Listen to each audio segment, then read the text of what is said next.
In the quiet Togolese village of Kpalimé's outskirts, where red earth stained bare feet and palm trees whispered secrets to the wind, lived Amara. Her beauty was spoken of in markets and riverbanks alike. Skin smooth as polished ebony. Eyes like moonlight resting on water. But beauty does not cook cassava. It does not heal sickness. 3 years of drought had swallowed her father's farms. Their yam barns stood hollow. Her mother's cough grew deeper each night, shaking the thin walls of their mud house. Her 2 younger brothers slept on empty stomachs, their ribs showing like dry branches. Amara prayed often beneath the iroko tree behind their hut. "Send help," she whispered. In any form. One afternoon, help arrived. The ground trembled before they saw him. Horses.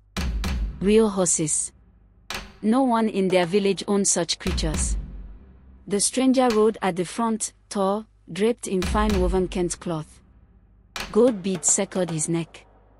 His dark cap never left his head. Behind him, servants carried wooden chests. When opened, ghasts filled the air. Salt blocks. Silk wrappers. Cowries. Gold dust. He spoke calmly. "I seek only one thing. Amara." Her father saw food. Medicine. Survival. He did not see the way the dogs began to bark. Not playful barking. But warning. The stranger introduced himself as Kojo Efai. He did not sweat beneath the harsh Togolese sun. Not a single drop touched his smooth forehead. His eyes were steady. Too steady. When elders asked about his people, he smiled gently. "My home is beyond the forest." No one questioned further. That evening, bride price discussions began immediately. Gold was poured like water. Palm wine flowed freely. Laughter returned to Amara's father's voice for the first time in years. But Amara felt unease coiling in her stomach. When she tried to greet him properly, he did not blink. His hands were cool. Not cold, just lacking warmth. Later that night, she stepped outside and noticed something strange. The moon was full. Every villager cast a shadow. Kojo Efai did not. She blinked. A cloud passed. His shadow returned faintly. Perhaps she imagined it. Perhaps hunger plays tricks on the mind. But when she turned toward the huts, she heard the old widow Nyovi whisper behind her. "Some wealth walks without ancestors." Amara did not understand. She would soon.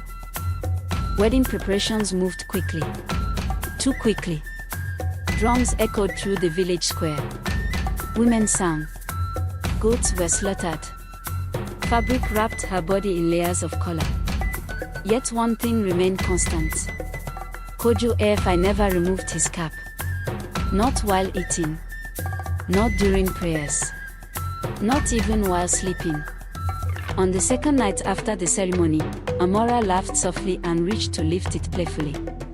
His hand seized her wrist. Too tight. His smile remained. But his eyes hardened. "Never touch my cap," he said calmly.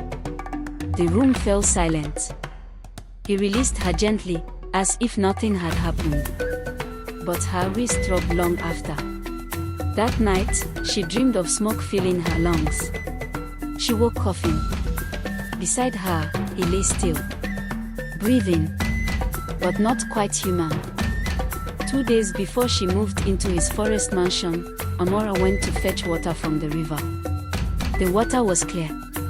Still. She saw herself reflected. And beside her, Kojo Efai. But when she turned around, no one stood there. Her heartbeat quickened. She looked again into the water. Now he stood behind her physically.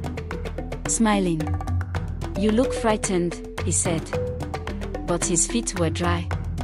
The riverbank mud clung to her ankles. His sandals were spotless.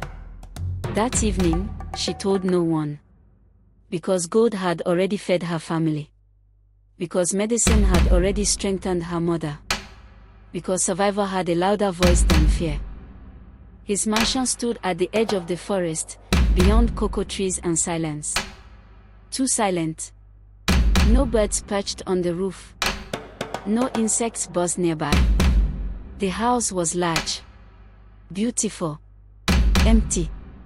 The walls were decorated with carvings of spirals and unfamiliar symbols. One hallway contained a single locked door. "Never enter that room," he said gently. His tone was calm, but final. That night at midnight, she felt him rise from bed. She kept her breathing slow. He walked outside. The wind followed. Something ancient stirred in the forest. Amara waited. Then she followed. The forest air felt thicker at night. She moved quietly behind him. He walked toward an ancient baobab tree carved with symbols. Wind circled him unnaturally. Slowly, he removed his cap. Amara nearly screamed. Where his head should have been. Smoke. Thick, swirling smoke rising upward. Not darkness. Not emptiness. Living smoke. He knelt before a shrine embedded into the tree and began chanting in a language older than the village.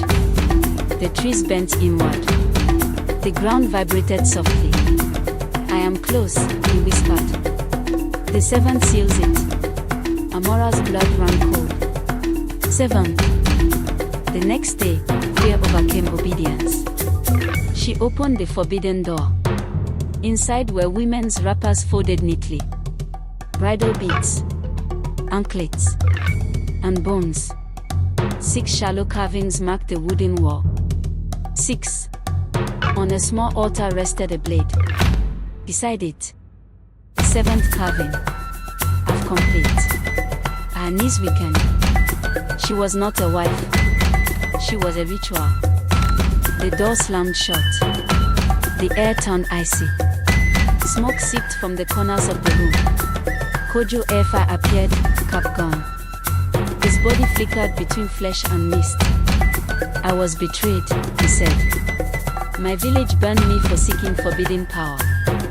The forest spirits restored me." His glowing eyes fixed on her. 7 brides grant rebirth. He moved closer. "You are the final breath." Amara remembered her grandmother's warning. "If a man casts no shadow at sunset, run." From her wrapper she pulled a small white cloth her grandmother had blessed years ago. As he began chanting, the house trembled. She wrapped the cloth around her hand and pressed it against his chest.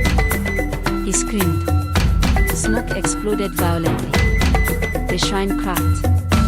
Wind tore through the mansion. The cloth burned bright like lightning. "Your rebirth ends here," she cried. And he dissolved. Not into darkness, but into nothing. By sunrise, the mansion was gone.